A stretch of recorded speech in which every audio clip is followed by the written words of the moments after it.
Today we're talking about something that might be exhausting you without you even realizing it.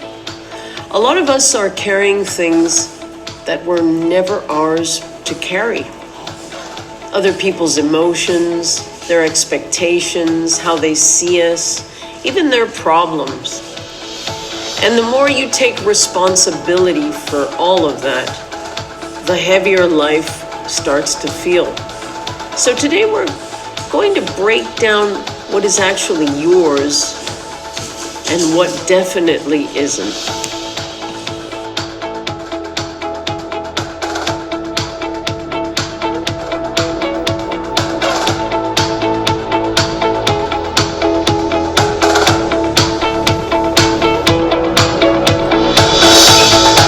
Well, hello all, I'm Renee and this is... Hello everyone, this is Michaela.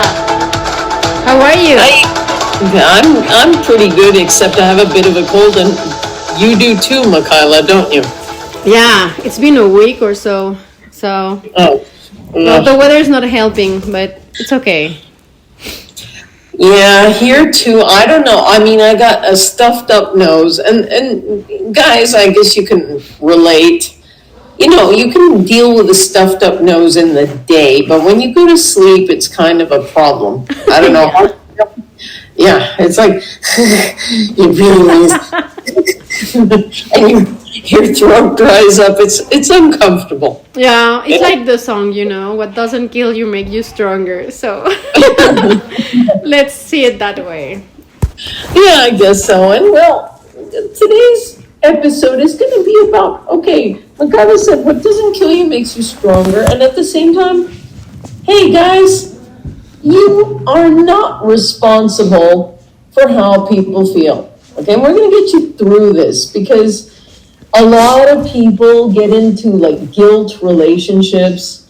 Michaela, I'm sure you've seen people going through this, where they're like, oh, but so-and-so doesn't feel okay.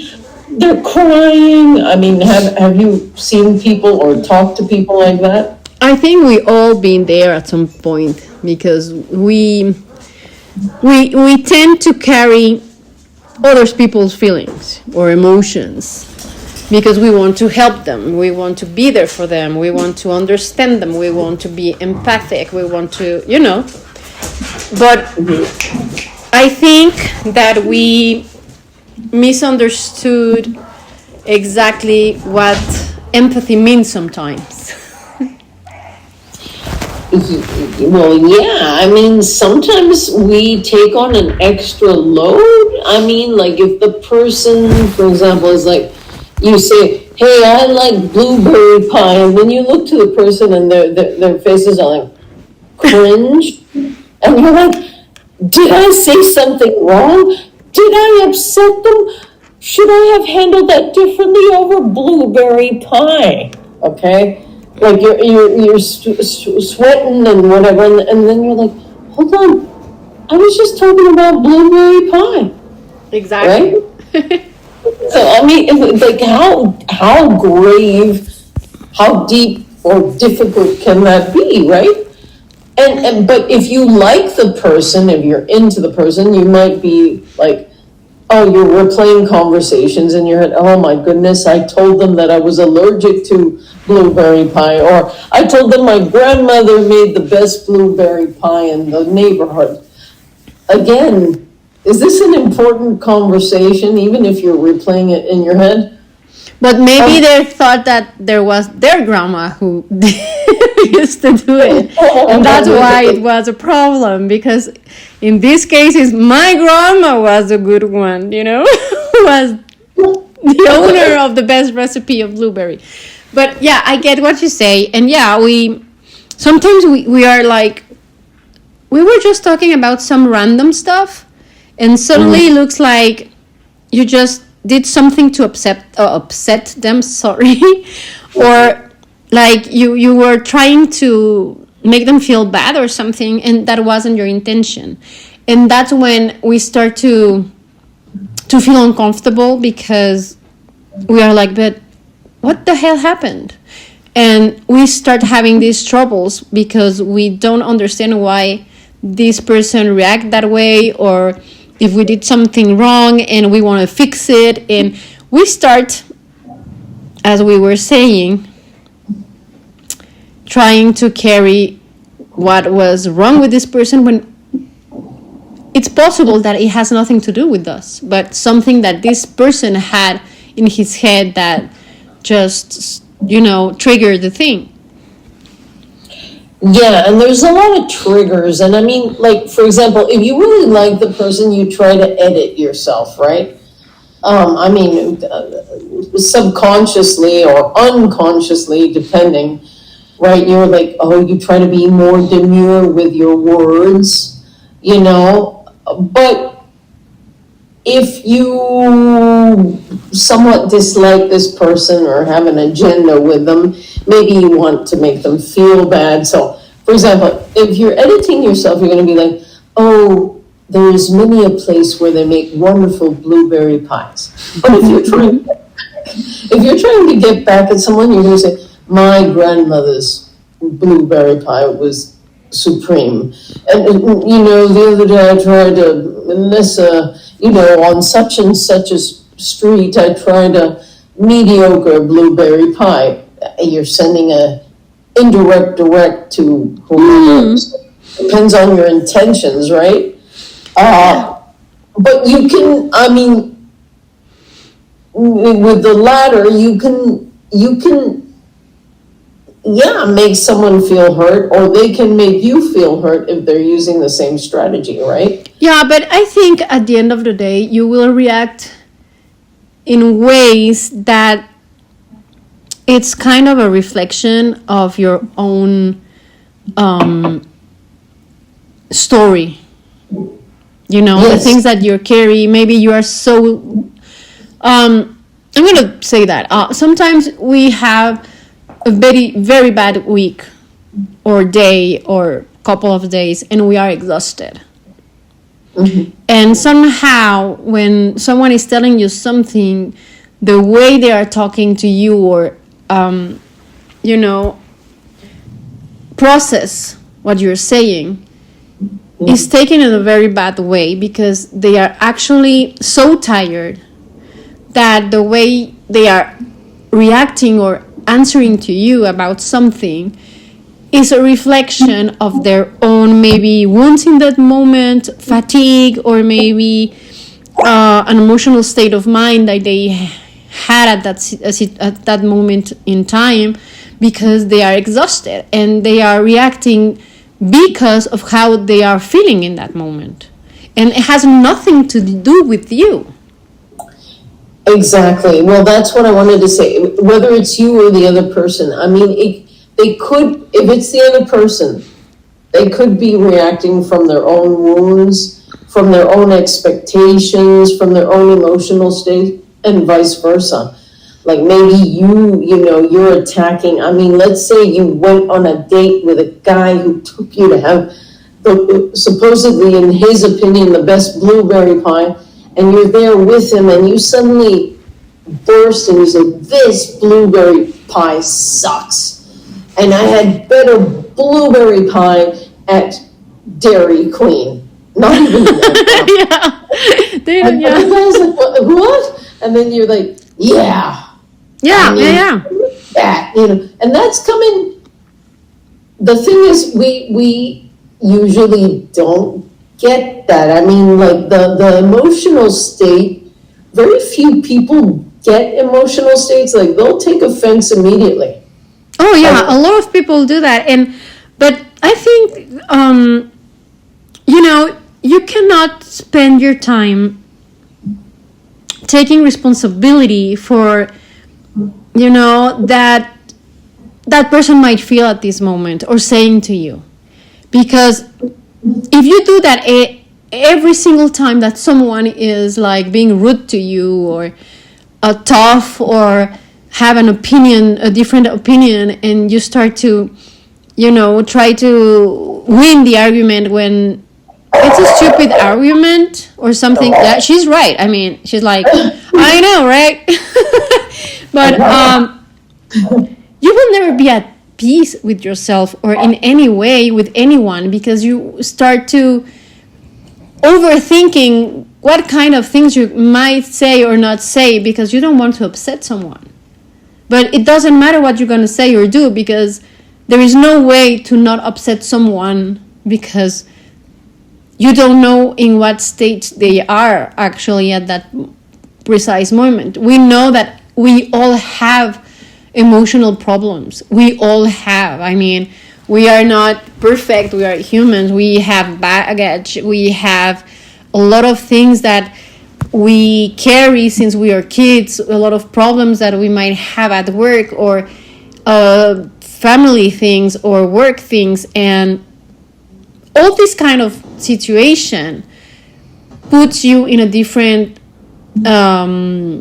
place than the other person in front of you, and you don't know what is going to be misunderstood, or Exactly, and that's why you can't beat yourself so hard, and the person can't be so demanding, and vice versa. You can't be, I mean, if you're trying to control something that was never in your control, well, that's a losing battle, and vice versa. You shouldn't exhaust yourself and vice versa over not being able to control something, right? yeah. I'm not a fan of this guy, but okay, I'm going to throw out the author's name. Stephen Covey says, according to him, I don't necessarily agree, okay, but he says, we only have control over 10% of the stuff. No, sorry. What is it? It's the opposite. We have most of the control of things except 10%.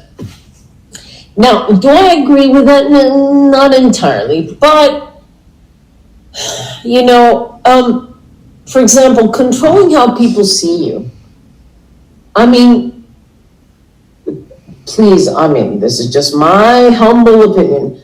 Like, if you're a people pleaser, you will definitely, you're gonna bump into people that won't be pleased by you, and if you're very sensitive, it'll get to you. So, my recommendation is, okay, try to be as agreeable as you can with your boundaries. And if people don't like you, well, you know what? Do they pay for your life? Well, hopefully not, right? I mean, so, we all want to be understood. We all want to be liked. We all want to be seen in the right way. So we do adjust to different situations. And we filter ourselves. We're like, oh, hey, wait, okay, yeah, I'm a little chubby here, or is my outfit okay, or whatever, or am I saying the right things? Yeah, we try to control how we act, how we talk, how we stand, how we dress, how we make our makeup, hair, absolutely everything. But we cannot control everything. I mean, it's like trying to control the weather.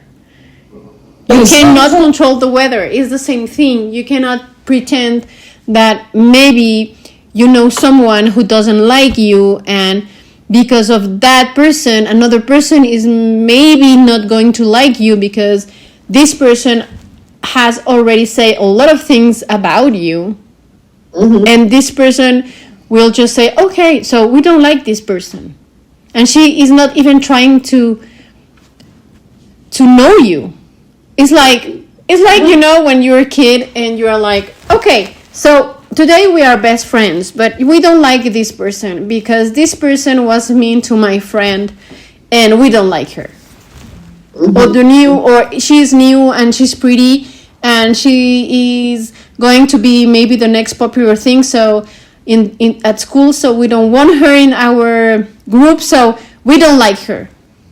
And she might be the coolest person on earth, but you just decide because she was pretty that she was a threat, so you don't like her.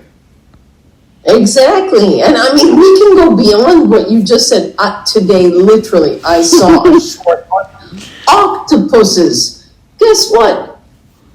Octopuses apparently have, what is it, like 8 brains or something and 3 hearts. And this one octopus was in an aquarium, and it liked everybody except the one person. There was no logical reason it was in an aquarium, but every time the person it disliked went by, it would splurt out water, you know? So, I mean, if even octopi have this issue, you know, you're not gonna rub on well, definitely with humans. You're just not gonna rub on well with everyone at all times, you know, and, You know something? The reality is that it doesn't matter what you're going to do or try to do. People will always, you know, have their own interpretation, their own way to see you, the way to have an opinion about you that you cannot control, no matter what you do. exactly, yeah. I mean, you can be quiet, you can try to help this person. You cannot just, you know, control how this person is going to think about you. You might take your distance, and this person is going to maybe see it in a different way, or attention or whatever about the real fact that you are taking some distance. Yeah, and that, I think distance, I would say, is the best remedy, because, you know, otherwise we can replay things, or the people who try to, like, have a talk out right after. Well, that's just my opinion, but I don't think that really works. I think distance, I'm not saying it's a healer, but it's a determiner.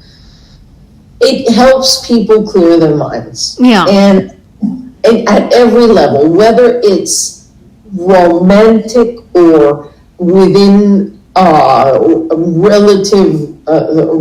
relationships with relatives or with friends, I think that distance allows people to think about whether they erred or not. I mean, and sometimes people don't, you know, decide, you know what, they're wrong and that's it. But I think most times the two parties contemplate things and think, okay, I was wrong here, he or she was wrong there. I did this, they did that. That sucked. We said some nasty things. It's been 2, 3 months, 6 months, a year, whatever. It could be 20 years, God forbid, but it could be. But I think it allows people to forgive each other. And just today, I want to share this. This is not a romantic explanation, but really quickly. Okay, so we got Goldie Hawn and Kurt Russell. They have kids in common, but Goldie has Kate Hudson and her brother, I can't remember his name. Well, the two siblings, Kate Hudson and her brother, can't remember his name, but all this time they were in denial of their dad because their dad didn't show any interest. I mean, we're talking decades. And in 2015, whatchamacallit Hudson, I can't remember the name of the dad's name except the last name is Hudson, but he reacted to a post his biological son made. He said, the son wrote, "Happy Abandonment Day." And so the dad was like, oh, he reacted to it. And guess what, guys? Since then, they've been in touch and they've gathered together. And I think Kate has also gathered. She'll always see her father as Kurt Russell, but she and her brother, sorry, I don't remember the name, but it's something Hudson. Yeah, I guess so. It's so deep, I can't remember. But you know what? They still love their stepfather, but at the same time, they're like, okay, this is our dad, so. I mean, and that's an example of, you know, strained. Yeah. It was practically non-existent, and then through some criticism, Something happened, something triggered and changed the situation. Exactly. It can happen too. I mean, if someone doesn't want to know you and suddenly this person spend a little time talking to you because they had to talk to you because some reason, the way they see you might change. Maybe at some moment this person felt like you were a threat and they were like, oh, this person is like so arrogant, and at the end of the day the only thing that happened is that you were a confident person about the knowledge that you had in your work, and this person thought that you were arrogant. Suddenly was, oh no, she's just or he is just confident. See, everything can change. And I think at some point we have to realize that people don't see you as you are. You know, they will see you through their own eyes. So we need to understand, as we were saying earlier, we all have a past, we all have experiences, different things that happen to us. We have our insecurities, and all this, at the end of the day, are the things that are going to make us react the way we do towards other people. So I think that at some point you have, or we have to try to be the person that everybody likes, because it's never going to happen. And you know, you don't have to try to do that, because at the end of the day you are going to end up losing your authenticity completely. Exactly. You can't be a people pleaser. And that's where I'm going to lead into stop trying to fix people. You know, that Coldplay song, I will fix you. Well, I'm sorry, Chris Martin, I don't agree. Okay? Well, it's a nice song. Sorry, Coldplay, I don't agree. You can't fix anybody. Okay, let's look at, this one's really big because you want to help them, you want to save them, you want to guide them. When you think about the latest mistakes of, I'm throwing the celebrity scene real quick. Timothy Chalamet saying not that he hates, but he dislikes opera and ballet. Made a mistake, right? And people are like, well, can I fix it? Well, maybe I can't. And that Kylie Jenner plastic girl is there all over the place. Honestly, you can't fix people. When they screw up, they screw up. Same with you. And I think he has the right to love opera or ballet, but I think that the way he said it was the problem. Because at the end of the day, you can say, you know what, I don't like it, but saying, I will never do that because it sucks. Sorry, but dude, maybe it sucks for you, but for the rest of the world who likes it, you just say something that you shouldn't. It's like, okay, it sucks, I want to see you do it. If it sucks so much, if it's so easy, if it's so irrelevant. Exactly. Well, he blew it, but at the same time, that's what I'm getting at. So if that Kylie girl or her mother, Kris Jenner, or my great-grandfather, whatever, tried to fix him, okay, he put his foot in his mouth. He shot himself in the foot. Okay. The best thing he can do is let it slide and then own up to it, and that's it. Yeah.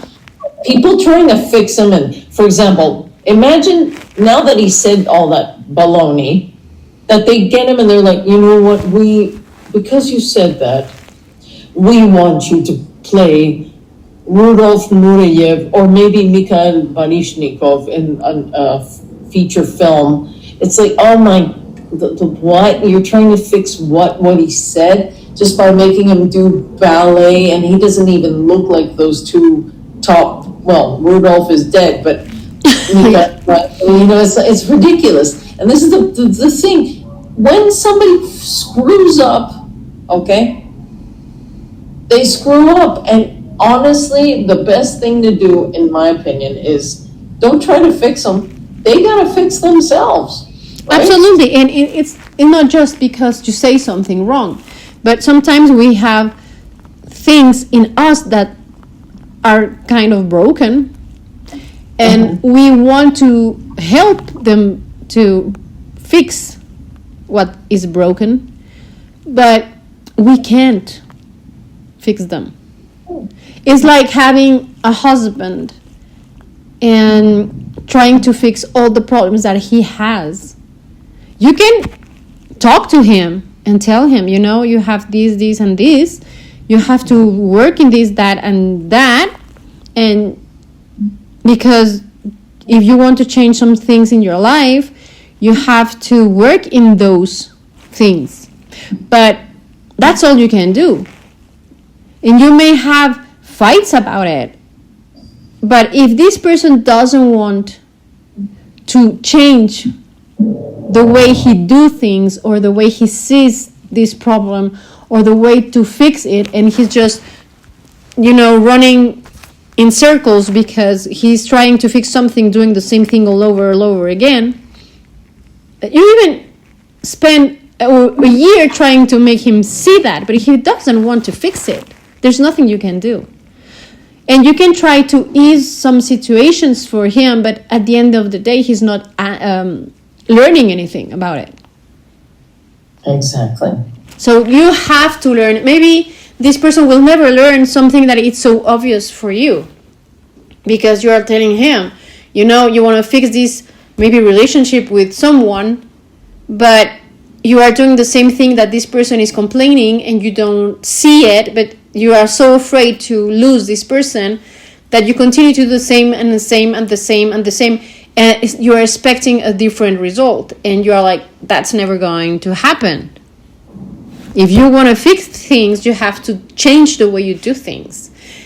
But if this person is so scared to change that the way he does things, because he's like, oh, at least this way, I don't know, this person is talking to me. Mm-hmm. Well, you're like, yeah, but maybe this person is talking to you because you are giving him or her money, and so they just want your money. But still they are here. Yeah, but they don't like you. They are not here for you. They are here for the money, right? But if this person doesn't want to understand that, or change it, even if he understands that, there's nothing you can do. Exactly. Yeah. So that is I mean, exactly. You can't fix them. Okay, you can't. And I mean, you have to allow the people or the person to go through their own process. Okay, and as much as you want to fix them, you can't. Even if it's messy, even if it's slow, you can't fix them. They have to fix themselves. Just like you can't have somebody fix you. Okay? Exactly. Nobody can do the inner thing for someone else. You have to do your own inner work. Mm-hmm. And no one can do it. Maybe you can tell them, I see that you're suffering for this, and I can see that you struggle with that thing, and you can give advice and you can support, but you cannot make someone change. And sometimes we are trying to fix people, and when it's sometimes it's not even about them. It's about us, about you. You not being comfortable watching them struggle, or seeing themselves get hurt 100 times for the same reason with the same person, because they are not changing what they have to change. But that's why you want to change the situation, but it's not for them. It's because you're like, come on, you can see that I'm uncomfortable because they are hurting you all over again. Yeah. But that's the way you see it, because it's obvious for you. But if this person doesn't want to do the work and change it and open their eyes and say, it's better to lose this person than being with someone who just wants my money, there's a point that you have to give up, and you say, okay, you want to get hurt, okay, get hurt, but just stop complaining. And that's your problem, and you just say, okay, I put a wall here. That's your problem. You don't want to fix it. Okay, but don't talk to me about it. I don't want to know. Exactly. I tried to help you, you didn't want to listen. That's not my problem anymore. And if you don't want to see that person because you know that you have a problem with that person, not because this person was mean to you or did something to you, but because you know how this person acts and why this person is with that person, it's up to you. And you have all the rights to say, I don't want to see this person, or I don't want to be part of anything with this person. That's right. But that's all you can do. That's it. So then we flip the coin and we look at other people's expectations. Well, this one, I mean, it's a heavy topic, but a lot of people are like, well, what should I do to make this person happy? How should I behave? Who should I be? What should I look like? And this again is like, okay, like really, you're walking down the plank, okay? You want to make people proud. You try not to disappoint, right? But here's what happens. You start building a life that looks right, but doesn't feel right. Check out, not great, Pride and Prejudice, any version, okay?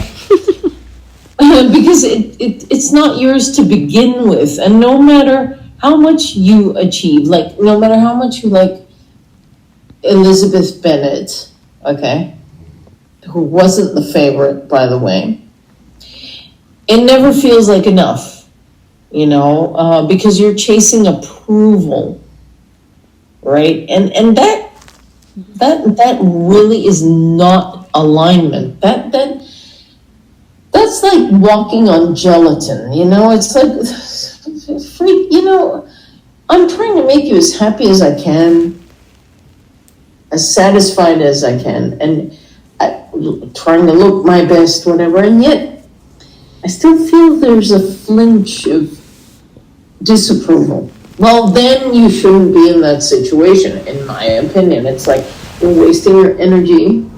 Yeah.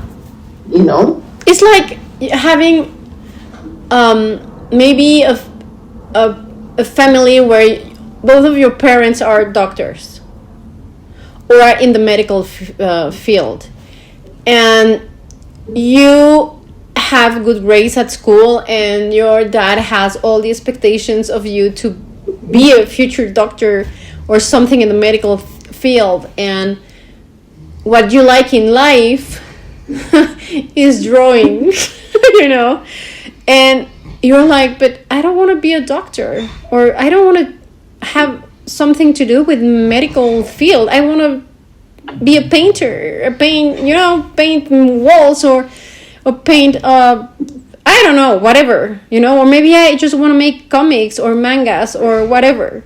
I just want to draw, right? I want to be an artist. I want to be a painter, right? But exactly. If you live and do what your parents want, you will end up doing something that doesn't actually interest you. And you will be uncomfortable. You might be bad at it because you don't like it, because you feel it's boring, because it's not for you, because it's not what you want, it's not what you like. So you might end up being a terrible doctor, and you will be very, very away from who you are, because that's not who you are. You're not a doctor. You're an artist.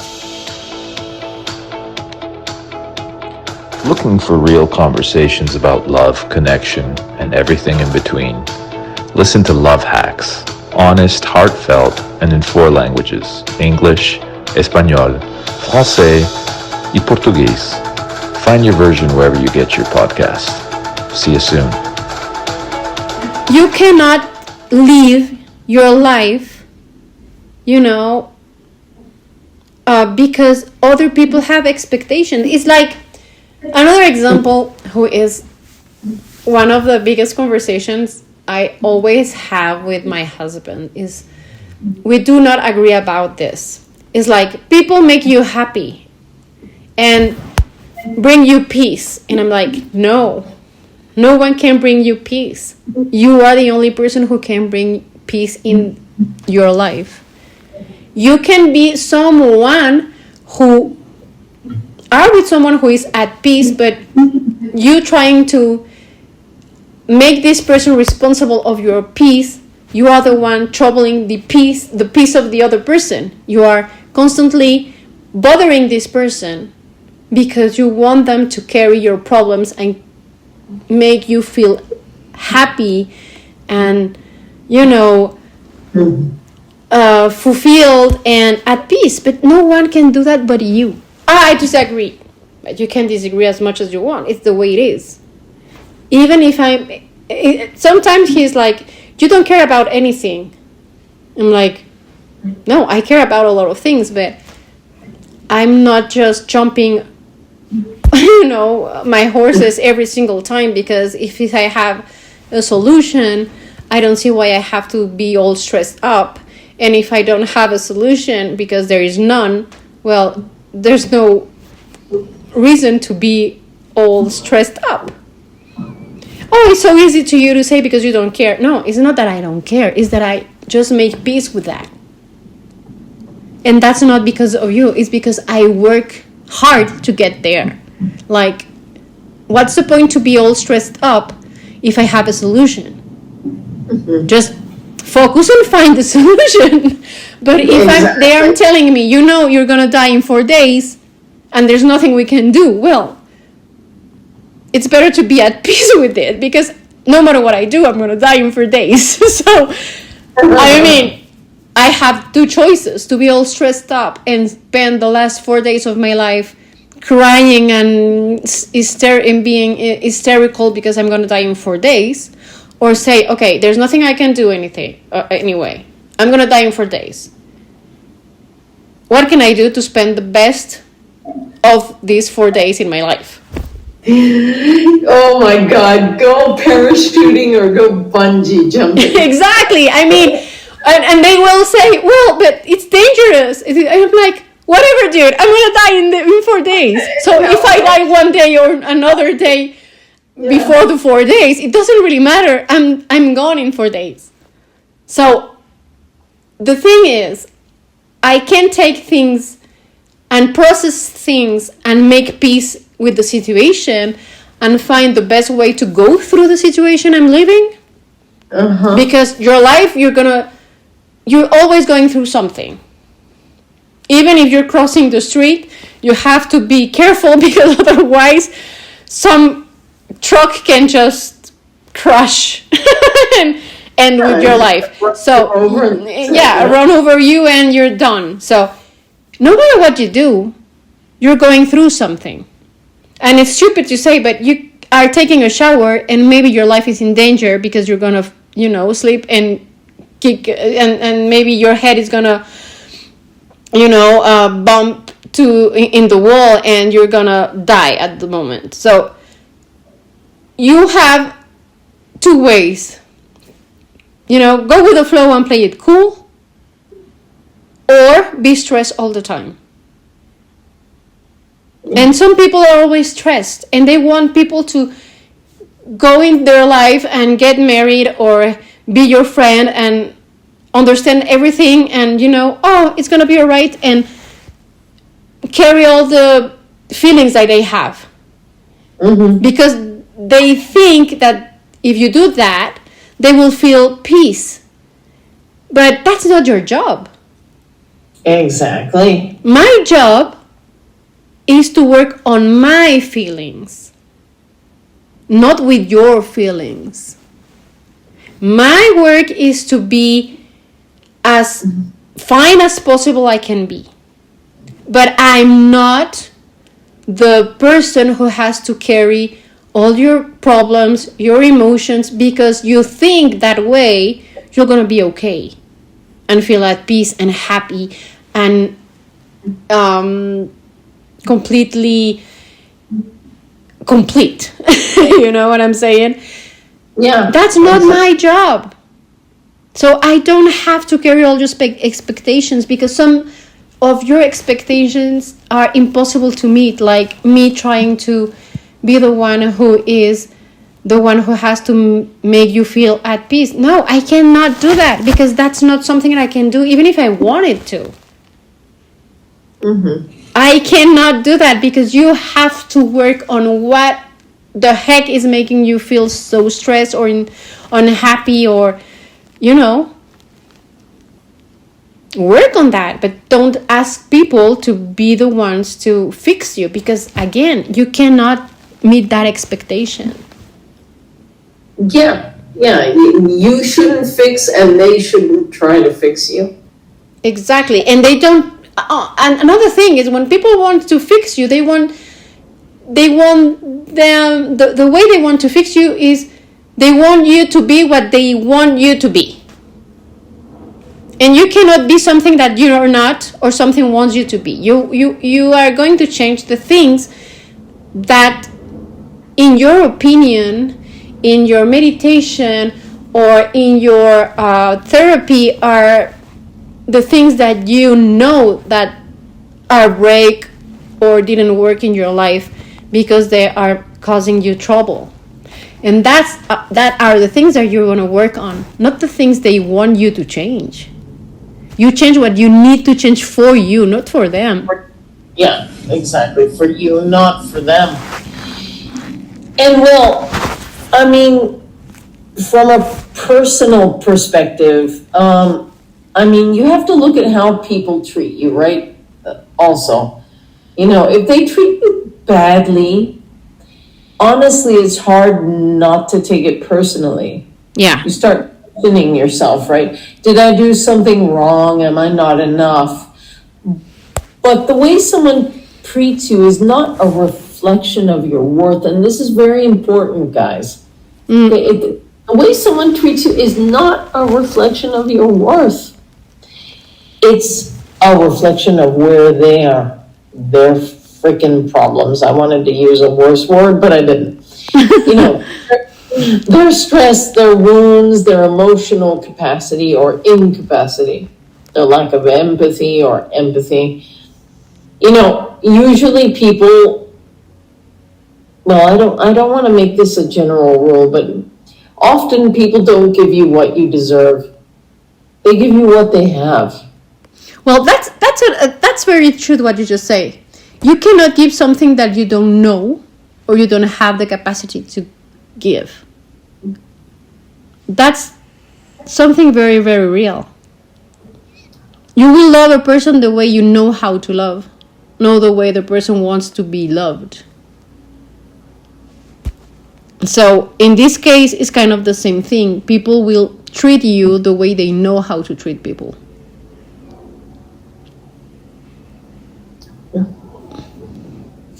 Yeah, and it can hurt a lot. But then, what you're used to getting. Yeah, but then that's your choice if you let them treat you the way they treat you or not. That's why boundaries, guys, are so important. I know we talk all the time about boundaries, but boundaries, guys, are the only thing that make people respect you. What do you think?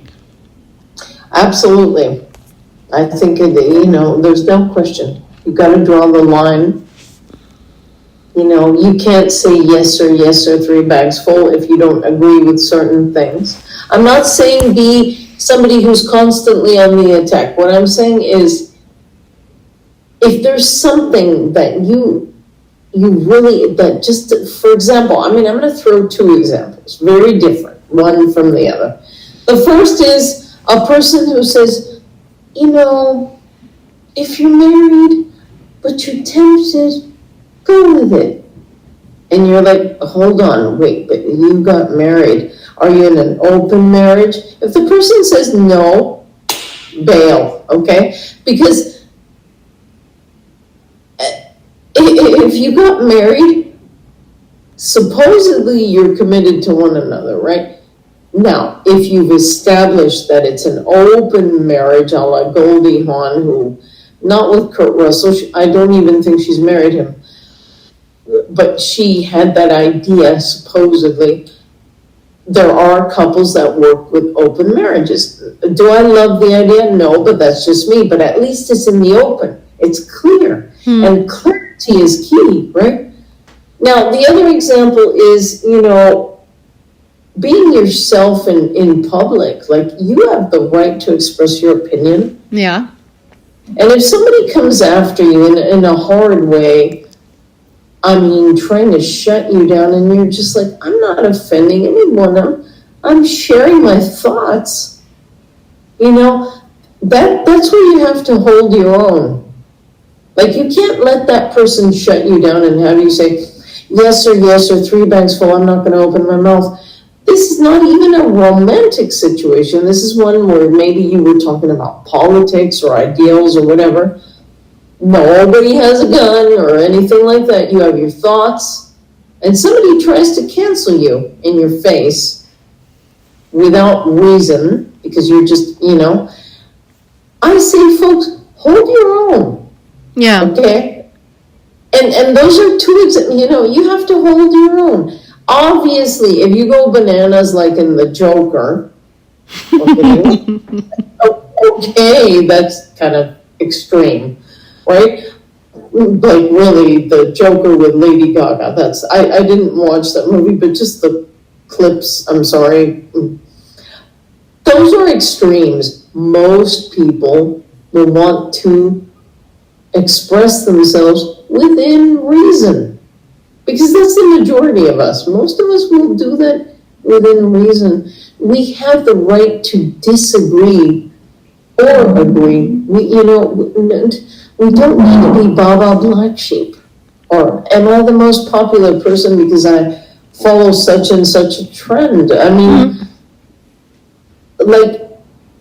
your opinion. If it's with the majority, cool. And if it's not, well, don't feel bad. That's your opinion. Yeah, you have the right to have your own opinion. And let's bring this together, right?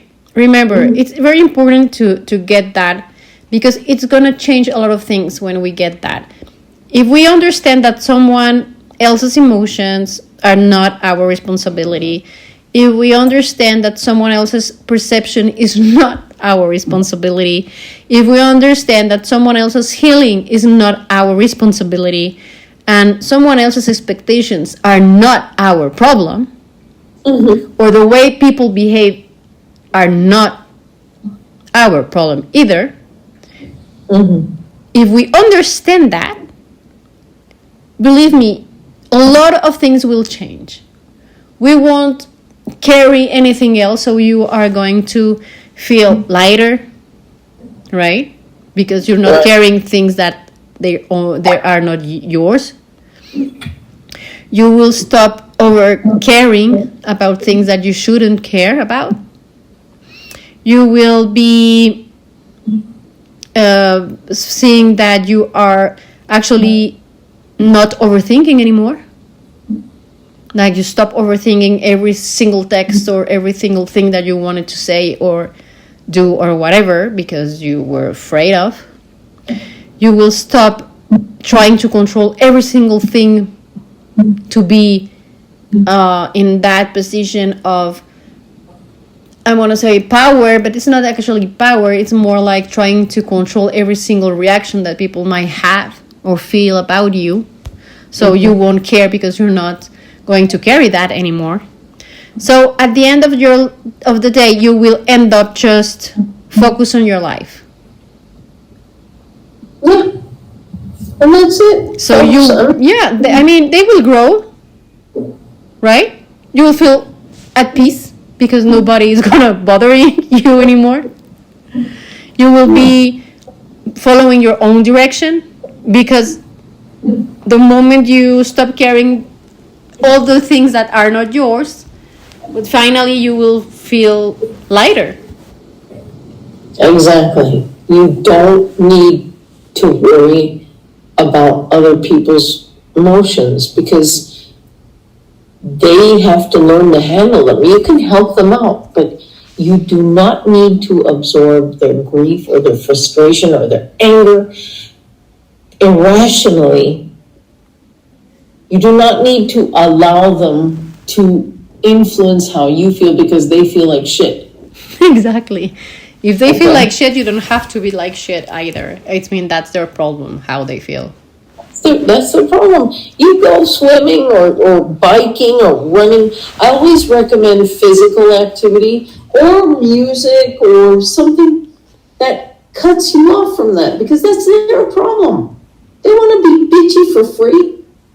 Or if they're moping in something and tell you it's your fault and you have nothing to do with it, you know what? You say, you know what? It's not that I hate you. It's not that I don't care. But I'm not going to let you suck out the energy out of me. Because I'm Exactly. not gonna life. Yeah. So, It's like the anyways, Dalai Lama said about attachment. If you don't let things bothering you, nothing can bother you. exactly. So, guys, Michaela, I think we've covered everything today. I think so, yeah. And, well, guys, remember this, okay? So every time your heart gets broken or you don't understand a person, it's not you. And as much as you care about that person, you come first. Yeah, and guys, if you know someone who needs something to hear something like that or is in this situation constantly, please send this podcast to this person because we want to help this person. Indeed, we do. So, guys, yes. Keep liking us and keep following us. And yeah, we're here to help you. So guys, we hope we will see you next week. Yes, see you next week. Take care, guys. Bye.